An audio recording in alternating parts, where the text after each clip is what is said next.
Maddy Glab here with Bills safety Micah Hyde, sitting down, catching up. We're going to have Damar on here in a second. Want to catch up on where you've been, why we're doing this. I think it's really cool. You've got some extra time in your life now that you're not on the field every single day playing in games. You've been busy with rehab, you've been busy helping coaching up your teammates, but you've also wanted to do some things in front of the camera. Yeah. You know, I feel like this is something I like to do. And I was the opportunity a little more free time here in the building. You know, I'm not able to run around with the guys and stuff on the field, so I figured, you know, what better way than come to Buffalo's own Maddy Glab and see where we can get going. Why not? Is this something that you're interested in pursuing after football? Who knows? Possibly. I guess I have never really put that much thought into, which is probably good. I'm not going to say like, Micah, you should have your plan already. Yeah, well, I don't think it's a bad thing. No, for sure. But I was, you know, it's kind of one of those things growing up where the teacher always asks, "Hey, well, you know, what's your backup plan?" And I've always said growing up, I want to be a professional football player or basketball player. And the teacher's always like, "What's your backup plan?" And I've always said, "I don't know." I'm still saying I don't know. You know, I'm trying to just, you know, dabble. We're trying to play more football before we figure out what's happening after. I got a lot more plays to make, but in the meantime, I got some free time. Let's chat it up and see if we can get some guys on the show to talk about some fun things. I love it. Do you find it's interesting that younger guys who are coming into the league do have?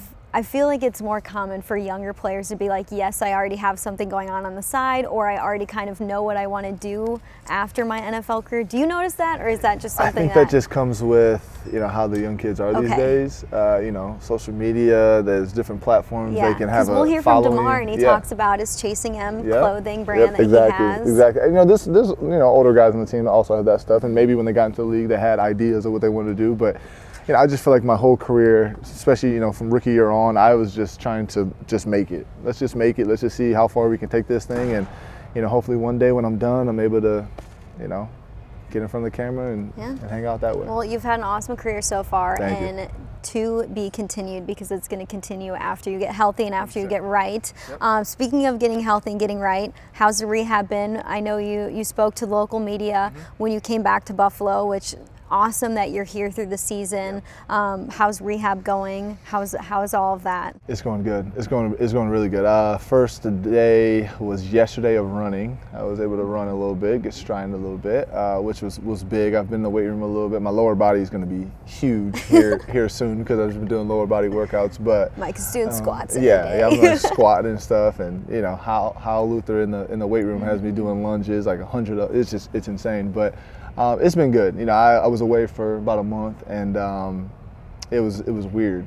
You know, it just being here in the fall, and obviously weather's turning now in the winter. Just being in Buffalo, being in Orchard Park has been a blessing for, you know, my family and I for the last 6 years. So being here just means the world to us. And we want the kids to be here for the Halloween, for Thanksgiving, for Christmas, all that type of stuff. And it just felt weird being away. It felt weird. I know my guys were here, you know, just grinding and winning games. I was watching the games on TV, and it just wasn't the same. So had to get back, and it's been tough. It's been tough not being able to be out there, but at the end of the day, you know, I'm able to step in front of the camera and hang out with you. Do some different things. How has the vantage point been watching the game from the sidelines, watching practice from the sidelines, being involved when you can in terms of coaching guys up and things, but how different has that been? Well, yeah, I think that once you get to the league, you have, you know, I know for myself, even being a young guy, being a rookie, being a second-year guy, 30, whatever, you know, you still have the ways you get ready for games, the routines and stuff like that. So I've tried not to step on anybody's toes or talk to them too much to get them overwhelmed, especially somebody like D. Ham that's, you know, stepping in position and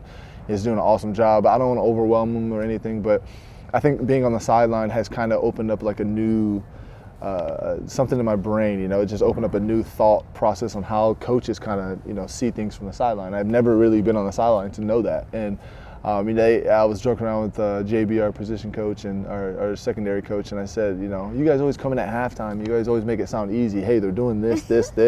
We got to correct this, and we're going to go out there and have the best second half ever. And you guys always make it sound so easy. And it actually, you know, being on the sideline, it is. But when you're in the game, you know, the offensive coordinator is dialing up plays and, you know, hiding some things so that we can't see it on the field, or you can't see the other side of the field, or you can't see the big picture because, you know, you're right in front of you. It's right in front of you. So it's opened up a new way of the way I think about, you know, football from the sideline, and it's pretty cool. The Bills have been in a little bit of a tough stretch. Lost 2 games to the Jets and the Vikings. But at this point last season, the team was 6-3 as well. And then you guys won the last 4 games of the season. You had the period where you kind of won one, lost one, and then things switched against the Bucs in the second half, which was really it was amazing to watch that from my end of things, and probably for you guys too, to walk into that locker room and come out not a completely different team, but a team who had figured things out. From your standpoint, from the way that you've watched games, there's been good things from the losses. You can take good things from the losses, but what's been your pep talk kind of to the guys about, like, hey, we're going through it right now, but there's a really good roster here inside the building. Yeah, obviously this is my 10th year in the league, and no season has ever been perfect. You go through some obstacles or you have some obstacles, you have to get through some things, you have to just grind your way through it. And I think that the best teams each and every year are the teams that can stay together the longest. I'm sure there's some teams right now that it's getting cold in their cities and they've won 2-3 games and they're already booking their flights to get up out of that city at the end of the year. Like that's something that since I've gotten here, this organization doesn't think that way. We don't ride the roller coaster with, it's funny, I'm talking to the camera and I'm doing this media thing, but we don't ride that roller coaster like with the media. Yeah. Each and every week is a new opportunity for us to get better. It doesn't matter, what happened the week before. And the NFL is all about matchups. It's all about matchups. It's about, how you can dissect, I'm speaking defensively, how you can just dissect that offense that week and go out there and play well, and, vice versa for the offensive, on our offensive side. So, we're excited for this opportunity we have this week, and that's all we can ask. We're going to go out there and play our best, and let's just stay the course, and hopefully February we look up and we're holding that trophy. Don't get too high, don't get too low, and Exactly. The team is blessed with people like you, people like Vaughn inside the locker room, older guys who have been there, who have done that, and who can really speak to some of these younger guys who are truly experiencing this for the first time or second time, depending on how long they've been in the league. But we've got some cool stuff cooking up for you guys, hopefully this season. Me and Micah are going to talk to some players, maybe do some other things, so we just want you guys to be on the lookout for all that. I think it's cool that we have somebody who is a current NFL player who, is telling us about what it's like to be in the NFL, or inviting guys to come on to kind of explain what they're going through, their season. You get something different out of these guys than I would. And it's been so fun to get to know a lot of these guys in the locker room, but it's cool to have you sit down with somebody like Damar and him open up about different things. Yeah, I'm able to be in the locker room and talk to these guys, and I have a personal relationship with each and every one of them. So for them to sit down, obviously, I feel a lot more comfortable chatting it up with me than somebody within the news station that they might not know. So it's just a perfect opportunity for us to just kind of pick the brains of the players that are stepping on and have a little fun with it. And I'm excited. I know you are. And, we got some exciting things to talk about, and looking forward to it. All right, check out our interview with Damar, guys.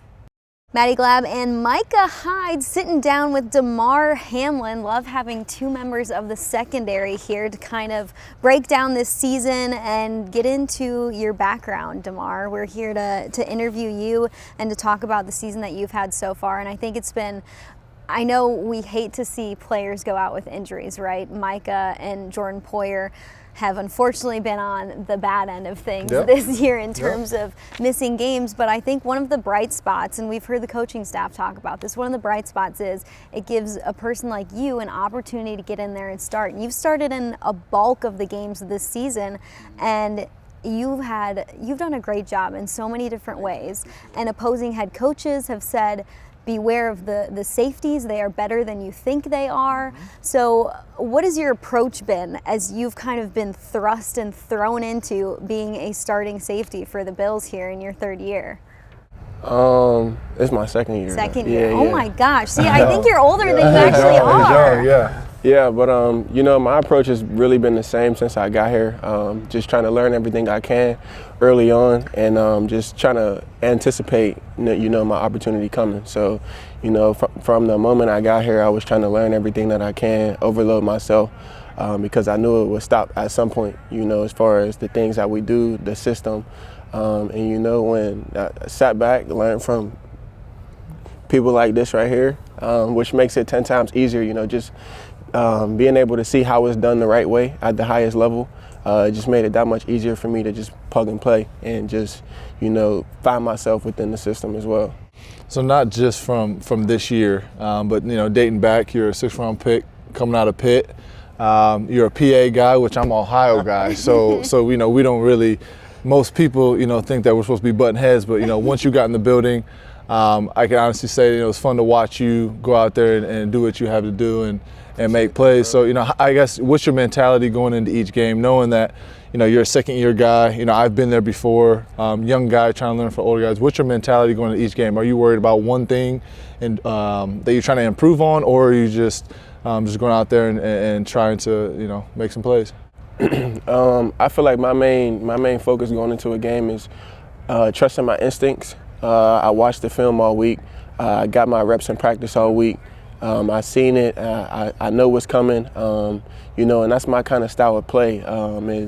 I like to play chess. So, you know, I use my instincts to allow me to make plays, to be in the right spots at the right time. So that's my focus. You know, I'm not trying to like overload myself and think too much. Yeah, you know, yeah. I'm just trying to just use my instincts and just play free. No, for sure. Okay, using those instincts, I know instincts come from your natural ability to play this game, but I think it's also probably a little bit has come from guys like Micah and guys like Jordan who have helped you grow in this defense. It's not an easy defense to pick up. So can you both kind of go behind the scenes and tell me, Micah, how you have helped Damar along the way, and Damar, how that has impacted you? Because when we did this, when we were figuring out, okay, what player do we want to talk to, Micah was like, let's talk to Damar. So Yeah, there's got to for be sure. something special about the relationship Well, here. I just feel like with D-Ham, you know, he's a guy, like I just mentioned, he just came in since day one and has just always wanted to do the right things. And you know, unfortunately, you know, being drafted to a team, you want to play right away. And, you know, as a rookie, as a 2nd-year guy, you want to be starting. But, you know, he came into this system after, you know, Poe and I have been here for a few years. So, you know, we're kind of established coming off, you know, Pro Bowl years, kind of all pro years. So he's kind of sitting in the back, and I think it's been, you know, fortunate enough for him. Unfortunate for myself, obviously injuries happen, but fortunate for him, you know, to come and see this guy come in here and work every day, and step in and really take over that position has been awesome to see. There's not a lot of young guys in this league that are able to just, you know, sit back and just focus and basically just, you know, learn from older guys, and he's doing it very, very well. What's one thing that you have really picked up from Micah, or a couple things that you think you use every day on the field or when the game starts on Sunday? Yeah, to piggyback off of what he said, you know, just coming in with 2 all-pro safeties. Which, like, when you come in, you're probably thinking, like, when am I going to get an opportunity here? Because See, I look really at wasn't even Jaquan. my mindset. So, That's like, a good mindset then. Yeah, like I was just blessed my first initial mindset was just blessed to be here, you know, blessed to get drafted, you know, and then once I evaluated my situation, just seeing what was in front of me, you know, me and my family, we all seen it as the perfect opportunity, you know, like to be able to come in and learn. And, you know, some rookies, they have the pressure of having to get out there right away, and they might burn their wick short because they might not be ready for their moment. So it was like, I felt ready at the time off the rip, but it was just like, to even be able to have the opportunity to sit behind 2 all-pro safeties, learn the system, see what they do well, like, and see why they do it well. It was like, you know, I seen it like something that could even propel me even further, and like where I even see myself going. Nice. And I mean, you talk about your family and the perfect opportunity. Your family obviously in Pittsburgh, not too far away, so able to, you know, travel. So that's an opportunity itself. But also, you're playing in the secondary with a Pittsburgh guy. And I feel like I keep talking about PA, which hurts me in my soul. But D-Jack, Dane Jackson, how does it feel? Obviously playing in college with a guy, someone you've known since you were younger. That's got to be so unique. Yeah, too. yeah, to just come in the NFL, in the professional league, to come in and play with a guy like him. Yeah, bro, it's crazy. It's crazy to even think about. Yeah. But like just taking the field and just seeing Dane, like it really take me back through all the memories and the times like just coming up of when you were just on a chase to get here. Yeah. So it just always like takes me back to those moments, just even seeing Dane out there, just having him playing on the same side as me, things like that.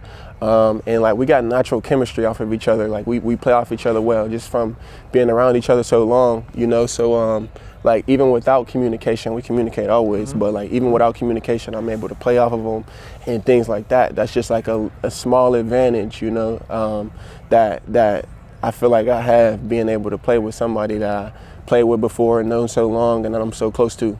Is there some emotion between you two? Like you've seen that opportunity that Dane has gotten here, and then Dane gets to see the opportunity that you got this year. I mean, has there been conversations between you two, whether it's coming off the practice field or in the locker room, where you look at each other and you're like, who the hell would have thought this would have happened? Honestly, it's every day. The talent's there, but it's cool that you guys are both playing together in the same secondary. Yeah, honestly, it's every day. Like even just walking in the building first thing in the morning, like you feeling sleepy, you might not, you know, you ain't charged up for the day, but it's like, you know, I see Dane, or we might have a little quick conversation with each other, whether it's him or me, just picking the other one up, just putting it in perspective that like we were where we always wanted to be in the exact moment that we wanted to have it. So, you know, we're able to even have that kind of thing going on where we could just pick each other up. Yeah. I always think like, throughout my career and where I've gotten to today, you know, just think of my own personal journey, to be able to share it with somebody else, you know, obviously not through high school and stuff, but like into college and into the league, like that just seems like something real cool. And you just, you know, already have that bond together, and no matter what, you're gonna go out there and play for each other on the football field. So I think that's pretty cool. But to switch roles, I know you are big into fashion. You're a fashionable guy. I see you walk in the building on game day, and you know what I'm saying. You got the ice with the jackets, with everything. You got the clothing brand. You got the Chasing Millions that, you know, we see you wearing all the time, and it's, you know, we all laugh on the locker room about getting some apparel, which I did get some the other day. It showed up in my locker, and he said, and it's in there. So I'm saving it for the right moment to put it on. So, you know, how do you feel? Obviously being in the league now, and also having that something on the side that you're very, very passionate about. You know, it's a blessing, because the reason I even started that was because in college I had 3 surgeries my freshman year. And like, I didn't know that. Yeah. You should go to him for some advice. Seriously? I had 3 surgeries my freshman year, like sports hernia, like groin issues, and it was like one after another, and it was like I was getting no solution. So it was like, football might not work. You know, I'm just thinking all possible aspects because I'm not being able to play. I went to Pitt thinking I was going to play right away, like 3 and done, how we all thought it was going perfect picture.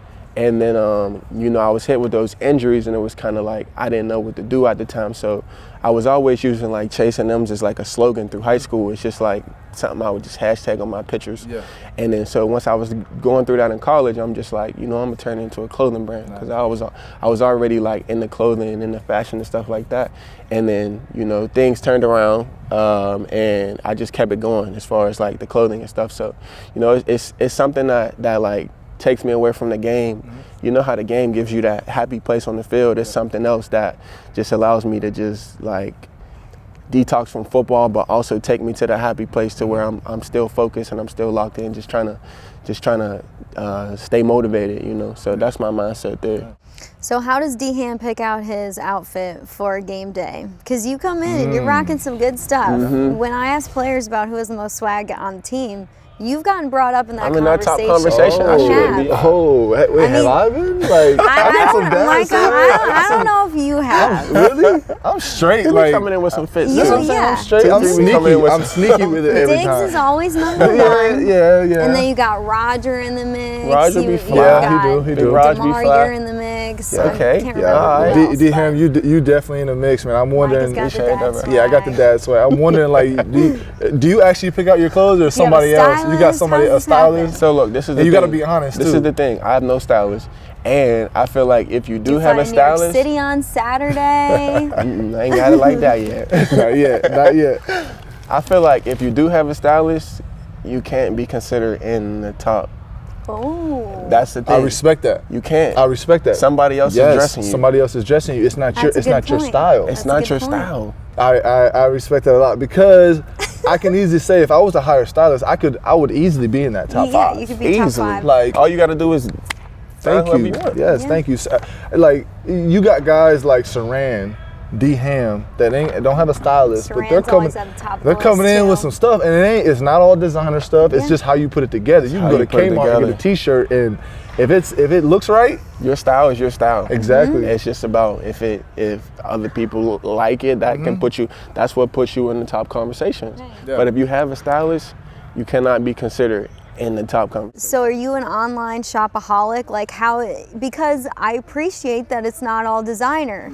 You post on Instagram and fans look at what you're wearing and they think that's cool, but when they find out that jacket is $12,000, They they're can't like, put it on. I can't put Like, that I'm not even on. put it on. Come on. See, But we if need to you're have like, a we're we need to mixing have, and yeah, matching. we need to have a game where like it's just no designer. No designer. New rule, no designer what for you this got. game. Yeah, see what you got. See what you can put on, and fans will see that and they be like, they could really choose who the Yeah. best one is. dressed is. Yeah, that'd be cool. But I guess next question being for you, D Ham. The clothing line to this side and the football to this side. What's something that we don't know about you? What's something that you're passionate about that no one has any idea? You're a player who's coming up. Yep. Something that I'm passionate Something that about. you want people to know about you.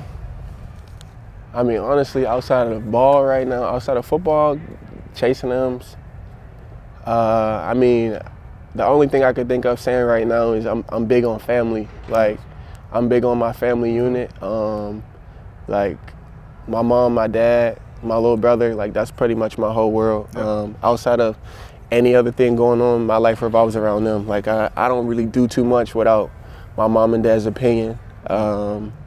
Whether I take it or whether I don't, but sometimes I just want to hear it, That's just how I was raised, and that's just something I'm big on, so That's I would say family. I love it. I want to close out with a couple more football questions as we get into like the end half of the season here, start to get into some November and December football. You had a career high 12 tackles against the Jets.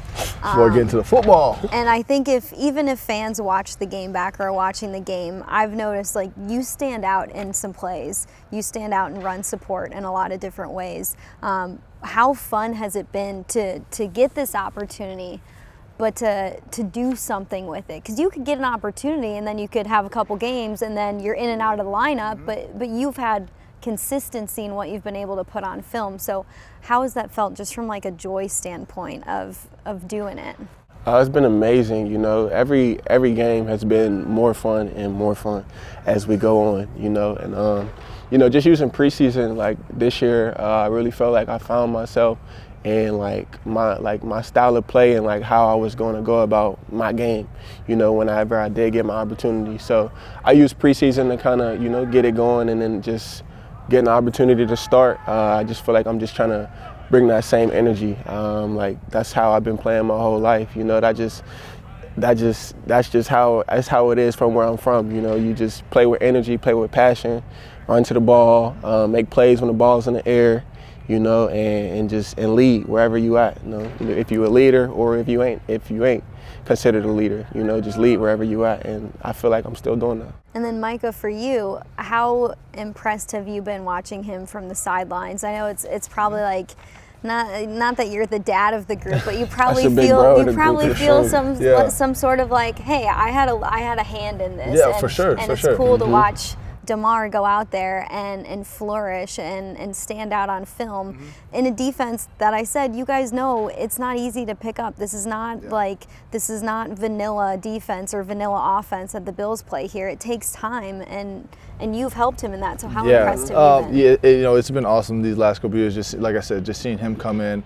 I think that once you're around these guys, we're here for OTAs and we're here for the season and training camp and all that stuff, and we really get to know each other. And just being around D Ham, he may see me as a big bro, a mentor, someone that he can look up to, but I also look up to him. You know what I'm saying? Like, he talks about his family, and I think that once you come into the building, you want to get to know people. Like, I want to get to know my teammates, and I want to, I hope that, when they walk out of here, that they're just as good as people as they are when they're in here. So, to hear about, what he's been able to do on the football field has been amazing. It's been awesome. 12 tackles against the Jets, career high. That's all dope and all, but to hear him say, he's a family man. He, his parents and his little brother, and that's who he rallies around. That's who he plays this game for. Like, that's me. That's me in a nutshell. My 2 kids and my wife and my family back in Ohio. So, to hear that and to see him actually go out there and just be a good person, be a good son, be a good player, just be a good everything. That means a lot more to me than the football field. So that's why the locker room is like that. Dogs, should we finish off by going behind the curtain a little bit of the secondary? Who's the funniest guy in the group? Funniest in the group? Yeah, both of you. I want to hear both opinions. I think here. it's T. White by far. T. White is hilarious. T. White by far. I think funny. we all know T. White is funny, but give us a little nugget that we don't know about T. White, maybe in the way that he's funny. I think a second. Or a close second here. A close second, a sneaky second might be Quan, though. Quan I sit next to Quan in meetings, and it's like, we'll be talking, and coach will be talking, sneaky funny. and he'll come in with some stuff, and I would just look at him and be like, he's hilarious. Obviously, Dean coming back into the to the fold. He always has his 2 cents to just throw in some. Taryn, but Taryn just talks too much. Taryn just talks. I said it. Is Taryn the teacher's pet? No. He's not the teacher's pet, but he just always got something to say, especially to me. They go at it. We go at it. Yeah, we got a little beef in the meeting rooms and even outside, but. It's like within our group, we just have, everyone has their own personality, and that's what Sean preaches on. Yeah. Everyone just bringing your own personality to the team, and within the DB room, we got some clowns. Who's the most serious? Who's not clowning? Or who is somebody, if they clown, you're like, you have jokes today?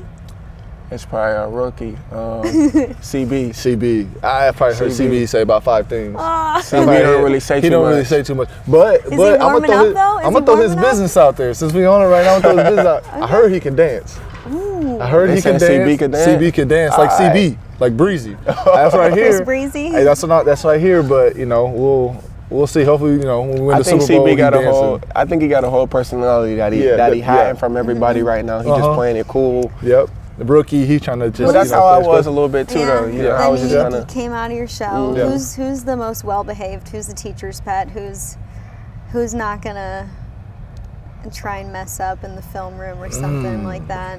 I don't know, D-Ham, you got that one. I don't think anybody's like a a teacher's pet. Everybody's themselves. Everybody's just themselves in the room, and like you said, that's how it comes down from top down. That's how they want us to be. So. I think it's a blessing to even have that. So like everybody's themselves. We don't really got too many teachers' pets. People just playing it cool just to win over a coach or somebody like that. Are you youngins in the room starting to make fun of Micah and Jordan for how old they are? It's Taryn. Just kidding. It's Taryn. Taryn always has something to say. I'll say something about high school football or something. And he'll talk about back in the 80s. He always has something to say, and he's like 4 years younger than me. Like, I don't know why he does that, but it's Taryn or Saran. They don't let him slip a second. They don't let him slip a second without knowing. Old heads in the room for sure. Saran. Yep. Well, I think it's so cool that you guys have the relationship that you do inside of that room. Micah, we've talked about it before in previous interviews. Like, this is the type of group where you guys are going to be hanging out years after you're done playing in the NFL, and I just think that's so cool. And Damar, thanks for telling us a little bit about what this season has been like for you. First episode, stepping in and taking it up, man. It's been so cool, and I think it's amazing that you've been able to, and the secondary as a whole has been able to really do something this season without big players like Micah and Jordan and Trey so far. Yeah, it's the standard that they set. It's the standard that they set. Just watching them, just previous years, like something I do. If we play in the team, I'll go back and watch the last time we played him and just watch Micah and just see how he played it, just to learn something from him, just even without even talking to him. So that's just a little tip that I give. I love it. All right, that's a wrap. Bills Mafia. Stay tuned for more content here from me and Micah. Yes, I love it. Appreciate it.